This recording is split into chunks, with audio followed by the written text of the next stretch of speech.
I got a story today. I forgot that I was going to tell you a story. Mm-hmm. And then I talked to you and I was like, hey man, we got like a half-hour episode, and you were like, yeah, no problem. We can have a half hour. But then I realized I had this story that I was going to tell you. Yeah. I guess I could postpone the story. It's a hypothetical, or we'll just see how we move through this episode, and then maybe, depending on time, maybe we'll get to that story. Okay. Today, to kick it off, 15 years. Oh, it's an anniversary today.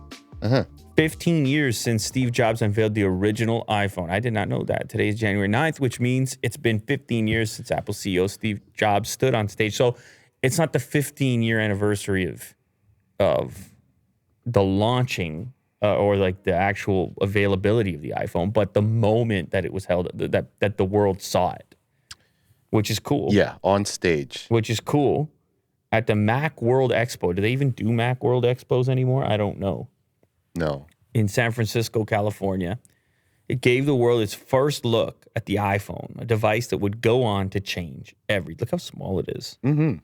It looks so cute. It looks like a toy, sort of.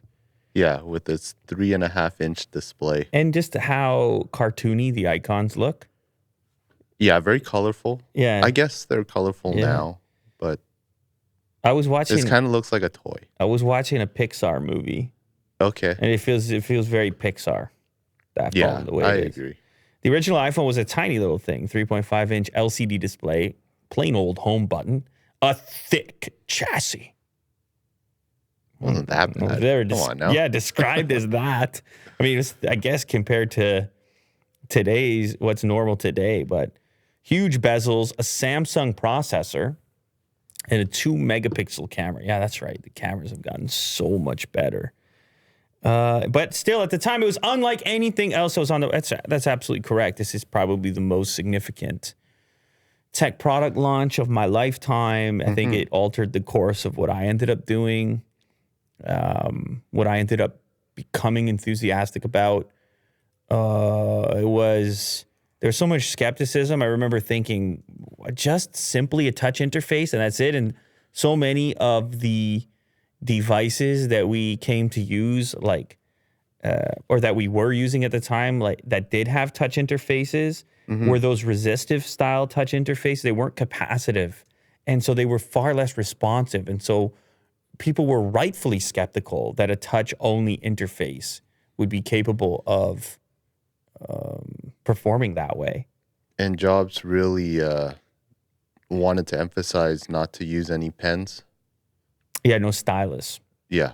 He was anti-stylus. It was going to be your fingertip. And I was like, how are you going to tap all those little keys on the keyboard? These giant nubbins. What are you going to do? And then, software, man. Software and hardware. They figured it out. And the rest is history. And we live where we live, and we do what we do now. And we stare at these things all the time, which a lot of other, people afterwards came to say that Steve might not like the way that people are addicted to their phones in 2022. And this is, of course, speculation. Maybe some people who knew him. It was supposed to be a tool and not to consume every moment of every day and things like this. That's what some have stated. I don't know. I didn't know Steve, and he's been gone for a while now. So who really knows how he would have adjusted to the modern state of things? We can only speculate. Instead, it's Tim in charge. Yeah. And Tim went on to sell a boatload of phones, and phones that are way bigger than this phone, and that people consume tremendous amounts of content on it, including this show right here, Will. So who really knows? Who really knows? Today's episode is sponsored by Honey. Online savings simplified. You never need to search for coupon codes again. Look at that. Trusted by over 17 million members. This is on stuff that you're already buying. Shopping in the way that you're already shopping. Couple of clicks, put this into the Chrome browser, and then it's going to just work automatically in the background. Simple, seamless. It'll find savings in a matter of seconds, and it will apply active working coupons so you don't end up overpaying for your favorite stuff. So maybe it's a gadget, maybe it's a controller for the new console that you got this holiday season. Either way, who doesn't want to save a few bucks? I know Will does, and I do too. Just recently, I shopped online for some presents and saved over $50 with Honey. It's super easy to use. Promo codes pop up at checkout and you're good to go. You could be straight up missing out on free savings. It's literally free and installs in a few seconds. And by getting it, you'll be helping out supporting this show. Get Honey for free at joinhoney.com/LouLater. That's joinhoney.com/LouLater. But I do think that the DNA is still there. I think Apple still kind of uses devices as tools. I mean, based on this next, let's just move on to the next. Let's just move on. Apple won't join the metaverse with its headset. Really? Is this official, Will? It's not official, but there's always rumblings of like the AR, VR kind of debacle or comparisons. And Apple has always been very AR. They don't want you to live in like a metaverse or some sort of virtual reality. Yeah. Well, which at this point in time, it's obvious that they're a hardware company. I mean, they have a boatload of services now, but the hardware is what delivers those services, and they don't really have a social network. And Facebook on the other side of things has this made big investments into VR. Sure. And social media already kind of represented this alternate reality in a way. Mm-hmm. And so you can understand why Apple might have a different approach. Apple apparently doesn't want anything to do with tech's most obnoxious buzzword. Oh, this is, of course, according to Gizmodo, writer on Gizmodo. Mm-hmm. I'm referring, of course, to metaverse. A pass for guessing NFT. Yeah, which do you think is more buzzy right now? NFT or metaverse? Which is more buzz? I feel NFTs are a little bit more. Yeah, it's a lot of buzz, a lot of NFT, those three letters. Bloomberg's Mark Gurman, a reliable Apple analyst, says the company's upcoming AR headset will be designed for shorter activity sessions, not to fulfill the goal of the metaverse by leaving the real world behind for a digital oasis. Mm-hmm. Here's one word I'd be shocked to hear on stage when Apple announces its headset: metaverse, Gurman wrote in his newsletter. I've been told pretty directly that the idea of a completely virtual world where users can escape to, like they can in meta platforms, Facebook's vision of the future, is off limits from Apple. I mean, what does any of this even mean? Because you can say one thing now and it can... I mean, the market will dictate exactly, and the way where it goes, right? The way in which people use the hardware will determine things as well, right? If everybody pops on this AR headset and flicks on some alternate place they want to, you know what I mean? Yeah. Like, what are people doing on their iPhones right now, and how much of it is inside of an Apple application versus another one? Sure. If you, like, what percentage of iPhone usage is TikTok or YouTube or some other platform or property? Yeah. I'm just really glad that there is conversation between those two, that it's just not completely on the VR side, even though it's super immersive and there's a lot of dedicated support on it. At the very least, AR is still in the mix. That's good. You gotta have two. Yeah, well, I mean, you don't want everyone just move over to the metaverse and then everyone's just gonna be developing for it. You need the other side. At least try. VR is feels more like content, and AR feels more like utility. Mm-hmm. They feel like they can serve completely separate purposes. Like, you'll see an AR demo where a guy's fixing an engine or something. He's got all these small parts and a diagram and things. Yeah. But the fact is that people spend a lot of time consuming. We got to be honest about it. Yeah. And the fact that everyone's going to be consuming and it's so easy to. But it's like, but shouldn't there be like an alternate, like, okay, so let me paint a picture here. Okay, so AR is a group of people with their headsets on and a superimposed cinema screen that, like, looks like it's on the wall somewhere. Sure. But you're not completely VR, so you can still see the surroundings of your apartment. What?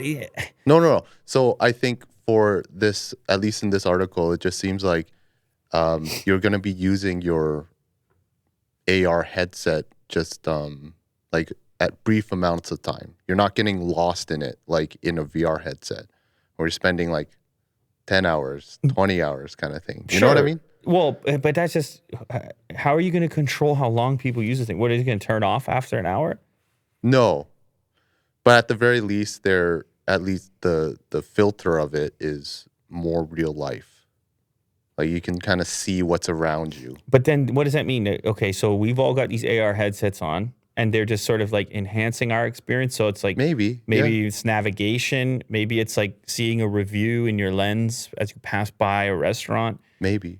Yeah. And not get completely lost. But good luck. I'm just saying saying good virtual luck. Like the premise sounds fine, but I'm saying good luck because it's distracting enough with the variety of devices that we do have to stay engaged in the moment and to ignore notifications and the pull of different applications that exist that are provided by third parties. Like just because it's AR doesn't mean it can't be all-encompassing or addictive. I mean, I see that they're referencing Pokemon Go, and people were going crazy with that. People at the park. It still comes down to the discipline of the individual, regardless of the technology. The technology in general is going to get to a point where it's only going to become more compelling, and it's only going to be harder to put down, whether it's AR or VR.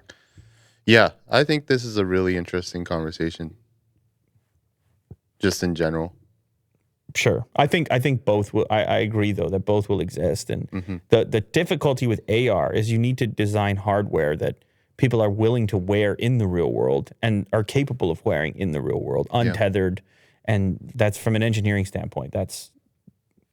Outside of using your phone to have AR experiences, that's a daunting task. You've seen companies have tried, and it hasn't gone all that well up until now. Yeah. Honor announces the Magic V, its first foldable smartphone, releasing soon in China. I saw a few shots of this.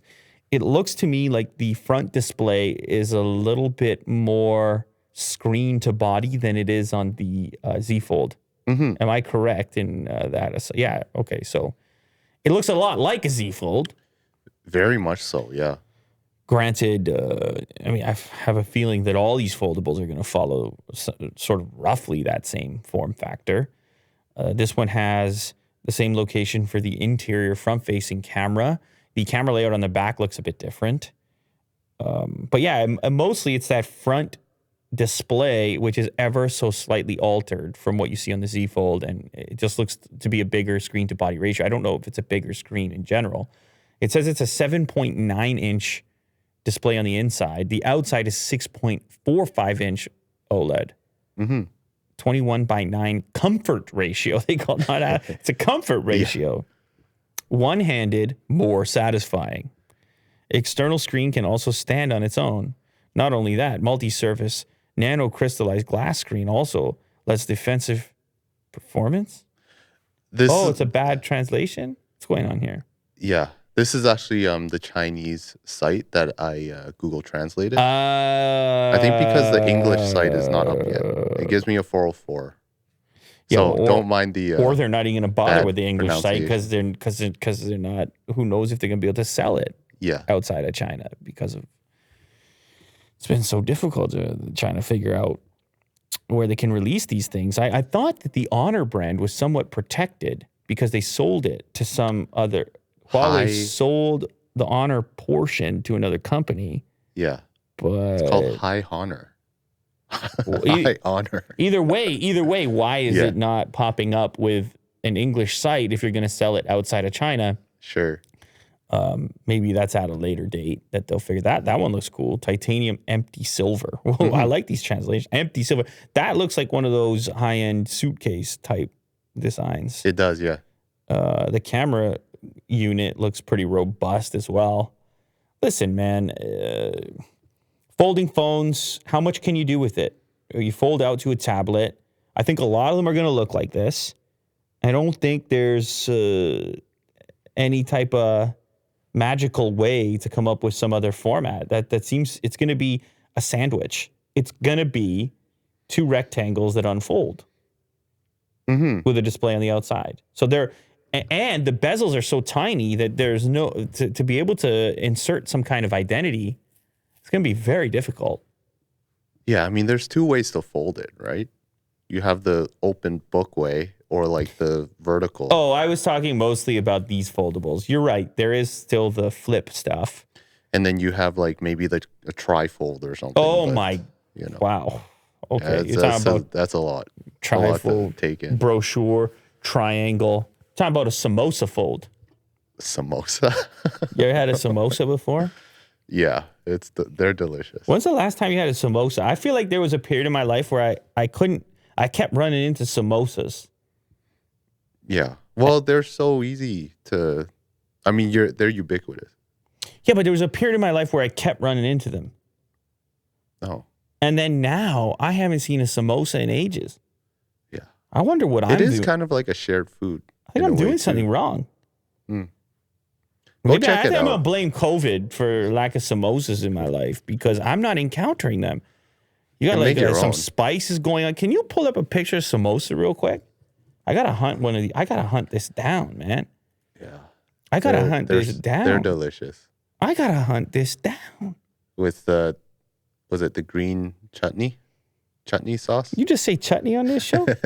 Yeah. What do you think? There's a culinary show over here?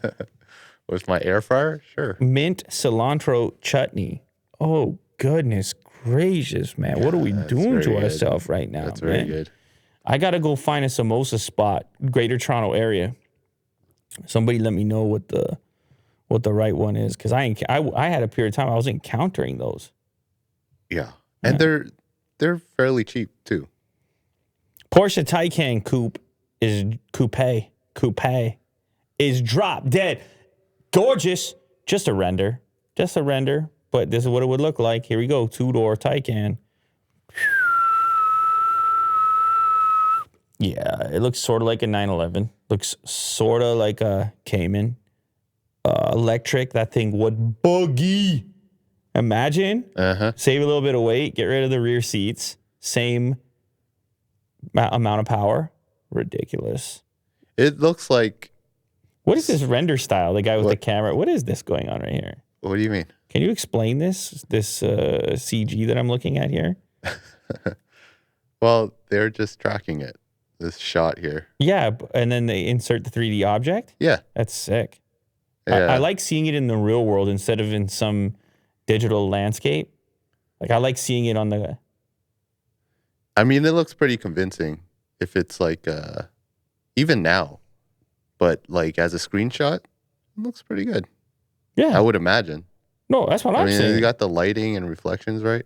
I'm saying, man. The color looks Shout out. great. Who are we shouting out, man? Give somebody a shout out. This looks really good. 2NCS on YouTube. Yeah, now he has two of them. I mean, it's definitely. I think he went overboard with those slits on the hood there. No, like I'm saying, think that's dope. No, I'm saying they'll never do it.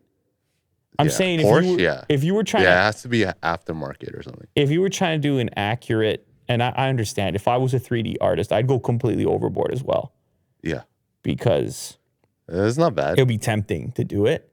But we do at least get the rough shape of how this could look if they were to do it. Although Porsche previously came out and said, we're not doing 911 electric. That's just not the 911.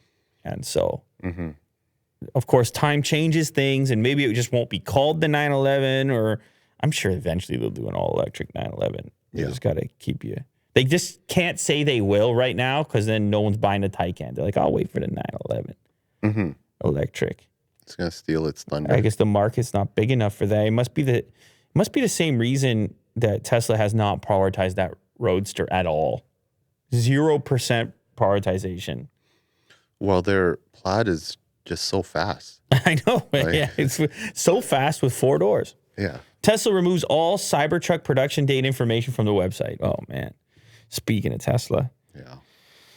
Oh, it's so hard making these cars, man. And it really, it's tough because there's such a variety of customers with Tesla. There's people like me that are just, yeah, I'm going to get that Cybertruck. Whenever it happens, I'll just get one type of thing. And then there's people who really are trying to plan and they need a vehicle, and they really are relying on these release dates badly. I remember that story about that UFC fighter. He was like, hey, man.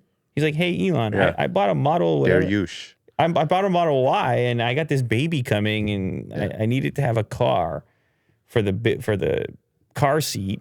It's like, no problem, man. Here's a Y. Well, he sorted it out. Yeah. In that case, he got it covered. Elon sorted it out. But yeah, so a vehicle is a big purchase. A lot of people plan around it, and it's really important when they're going to get it, and they don't have a lot of flexibility there. And so that's when it gets tough, when people, but I don't know if that's the majority of Tesla customers or if it's half or whatever.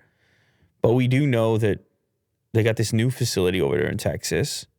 And we do know that COVID kind of screwed some things up as far as the production of vehicles is concerned. So it sucks, but I can't say I'm surprised that there would be that they would take that information down, because they backed it up one time. They pushed the dates back, and then everyone was angry, and they don't want to be held to these dates at all. The Model S Plaid that I got was super delayed.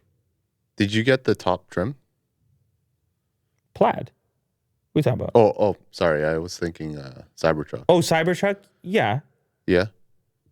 But Cybertruck, it wasn't completely figured out, was it, initially? Like, what was it? Two-wheel drive, four-wheel drive?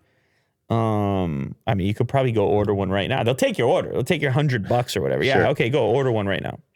I guess you can look. select. You don't even select anymore. Oh, okay. You don't even select any. Oh, you will be able to complete your configuration as production nears. See, they don't. It's weird. I think at the time that I did it, when this thing was first announced, you would actually put in four-wheel drive, tri-motor, whatever it might have been back then. But I think they have a quad motor now. I think we covered it. All right, let's do a quad motor. Why not? I'll take a Ford motor. But yeah, I mean, I can't say I still have to say I'm excited for it, because it's so bizarre. It's such a strange item. It's still cool to me. Yeah. And whenever it hits the streets, the sooner the better. But whenever it hits the streets, it's gonna make some noise for sure. Mm-hmm. What's this? If I fits, I sits. What's this? Starlink self-heating internet satellite dishes are attracting cats. I see. I get it. Cats love the heat, right? That's why. The heat, yes. That's why sometimes you got to be careful. They'll go underneath your warm car in the winter. Yeah, snuggle in there. And you don't want to run them over. Mm-hmm. And they're attracted to the heat. SpaceX's Starlink has been making steady gains with its fledgling satellite internet service, surpassing 100,000 terminals shipped in 2021. That's quite a few. Congrats. Showing promising improvements in performance after initial speed tests produced lackluster results. Okay, so they keep improving. Starlink works great until the cats find out that the dish gives off a little heat on cold days. So they have like a warming feature, I guess, for maybe snow or something to get stuck up there. Causes a lot of reception issues. So this will melt the snow off of the Starlink satellite. That's cool. Not like hot enough to actually hurt anyone. Right. But cats seem to think it's the perfect place. And it has like it's a dish, so it's a scoop. So you have an image here. Yes. Oh my God. Wow. I feel like this was fake. Like they just has like a bunch of cats and thought it would be like a silly. Is that 5 cats on there? Yeah. They're huddled together. But apparently this is real. Yeah, I can't. I mean, that's not a thing you would, when you're engineering it and you put the self-heating, you're probably not considering cats. Mm-hmm. Maybe other wildlife, but not domestic cats. Like, the cats are going to fill up the whole satellite dish. Yeah. I wonder if it's affecting the performance at that point. It must be to a certain extent. Yeah, it should, because it's kind of blocking the, signals that's bouncing off of the. This guy has a relationship with these cats. He says they have free access to heated house and come and go as they please. They are there by their own choice, he wrote on Twitter. He went on to say that the cats will voluntarily leave the heated cat house to catch some Z's on the dish. Oh, I don't know, man.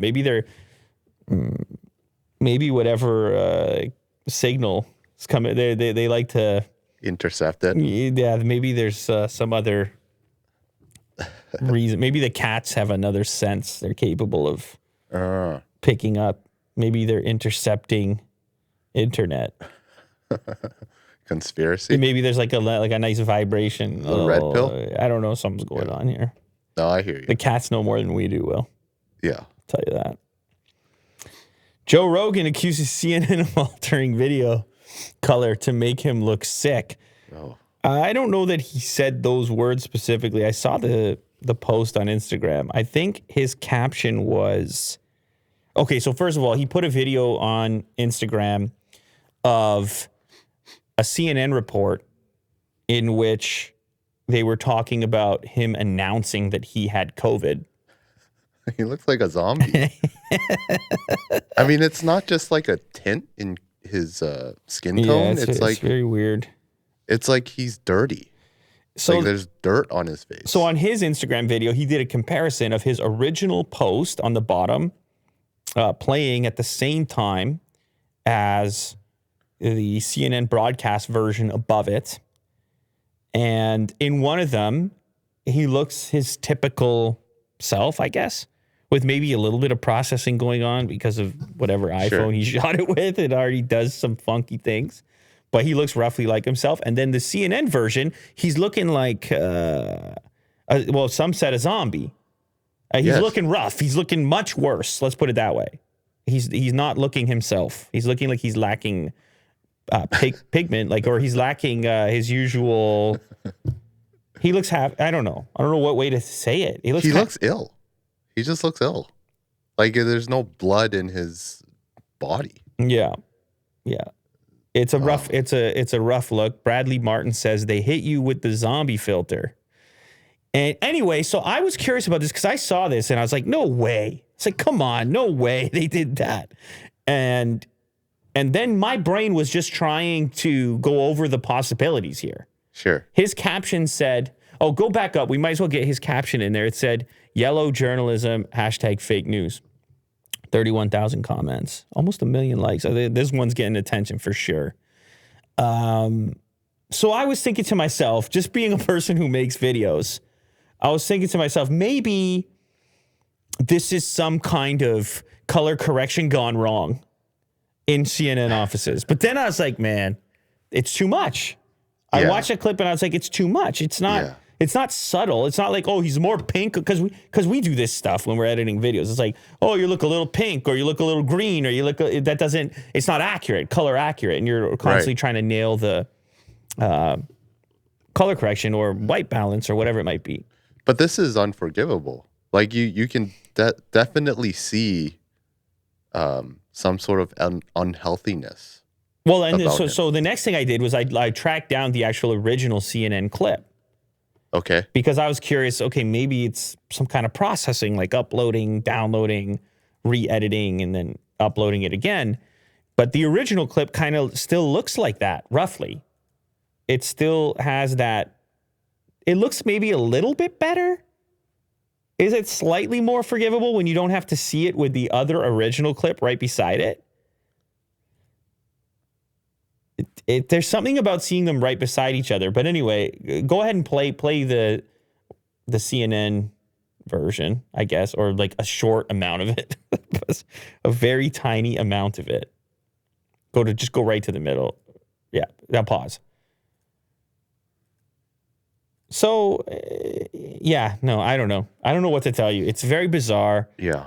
It's very bizarre. Now we get to the next level. We get to the next layer. Okay. We peel the next layer. Okay. Which is, all right, so if we can say, hey, that's been modified, if we can say, hey, somebody's trying to make him look more sick, then we have to ask ourselves, if we're doing that, we have to ask ourselves, coordinated effort or rogue editor? Like somebody with intent to enhance, and then an editor that looks at it and says, yeah, run it. Or is it all the way down from the top down? The instruction comes out. You better mess up. You better make him look worse. You see, I'm just presenting the scenarios that could have led us to this to this outcome. But either way, very bizarre. Obviously, he's got this CNN tussle going on for a bit now, ever since they were using the horse dewormer ivermectin terminology. Yeah. And then he had Sanjay Gupta on the show, and he went straight at him. He's like, but they lied. Yeah. And Sanjay's like squirming over there. He's like, he's like, well, you know. Anyway, that was a bizarre what's going on there. Here's a YouTube streamer leaving his Switch OLED on 1,800 hours straight in order to test burn-in. That's what you need. That's content, Will. This was very informative. Yeah, it's content, man. Like, you're curious. Okay, cool. I've heard about OLED displays. This is the type of content we should be making, Will. You understand? Yeah. We're complete, utter failures for not having done this ourselves. So 18 hours is like, or 1,800 hours is like 2.5 months. Left it on straight. What do you think happened? I'm sure there is some sort of burn-in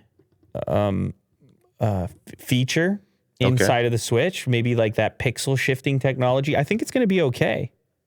Okay. What ended up happening? You're completely right. Oh, okay. Nothing happened. Right. Nothing. Like he said, like he actually placed it side by side after I guess in total it was like 2,000 hours, over 2,000 hours. Wow. He used like a Zelda Breath of the Wild frame, which showed a lot of high contrast, and literally nothing happened. Like it's completely fine. This is the frame, and it was running. And he said that there may be a slight dimming in the test, but it's only because maybe it's a different manufacturer or different manufacturing OLED process, because he compared it with another OLED display. Right. Either way, it's nothing super offensive that took place. No. It's cool, man. They come up with new methods for working around this stuff, these types of problems, which used to be frequent on old display technologies and even new display technologies where they haven't figured out how to fix it. But people have been concerned on laptops as well. They say, we're not ready for OLED, where we have, persistent items on the like menus or, on Windows, you would have a persistent bar along bottom or start button or whatever you might have. But this is good news that there are ways around it and there are technologies that exist to mitigate some of those risks. And you get the benefit of OLED. Yeah. And someone actually tested it. And someone actually did. A regular person, Wolf Den. Oh, I don't think on YouTube. I don't think that's his name, but it's a cool name for a channel. Wolf Den. It's not spelled how you expect. Yeah. WULFF. WULFF and then Den. DEN. Yeah. We're on a Wolf Den. Last one. Crypto dev says he's spending $500,000, that's $500,000, on a statue of Elon Musk's head on a goat's body. He's riding a rocket ship. What is that, an NFT? Elon goat coin. What? What's going on here? What's he doing? So he's making a statue. Oh, okay. I'm guessing it's an NFT. Yeah, there you go. Bitcoin-themed super spreader events and cringy branded NFTs. Those within the crypto community have set a high bar for devising the worst ways to hawk their currency of choice. But this week, the creators of an Elon Musk-themed cryptocurrency, okay, so the Elon Goat token is what it's called. They came up with a promotional campaign. Okay, so it's just a token. It's not an NFT in and of itself, and this is a promo animation by the looks of it. Yes, this one right here. I mean, it looks like Elon. Where's the goat? Oh, there's the goat body. Okay. Yeah, and he's riding a rocket on an 18-wheeler. And it looks like some lightning. He's wrapped in lightning bolts. So there's planets around him. There's electricity. There's an arrow going up. It's all the memes. It's many memes. Yeah. Many memes. It's a many meme mashup for the Elon GOAT token. You know, it depends which side of the bed I wake up on, Will. Okay. I could wake up on the side of the bed where I'm like, what? Stop. What? I feel the exact same way. And then I could wake up on the other side of the bed where I'm like, have some fun, whatever. Have some fun. I mean, hopefully this is not a rug pull. Right. But just judging. Well, I mean, you don't want anybody to get hurt ever. They did write a white paper. Oh, they did write a white paper, didn't they? They did write a white paper. Well, in that case. Of course you do. Well, in that case, 12-page white paper. I guess there's some sort of credence there. Oh, man. Yeah. Well. Oh, man. Goat, Elon Musk, what is it? Goat coin? Goat token? This is not financial advice. No. I mean, just read the white paper. Yeah, 12 tell you all about it. Yeah, that's a great way to spend an evening. Get yourself a hot tea and cozy on up to the 12-page white paper on Elon Goat coin. Or don't. Or don't. Or watch the. It's up to you. Or watch the book of Bobby Fett. Yeah. You can watch that too, because I watched episode 2, and episode 2 was better than episode 1. Oh yeah? Yeah, stuff happened. It's starting to pick up? Stuff happened. I don't know. Okay, Stuff happened, but apparently it's on Wednesdays, and who knows, if my kids are still into it, then there might be an episode 3 coming up. I'll tell you about it. All right. No spoiler. Spoiler alert. All no right. spoiler.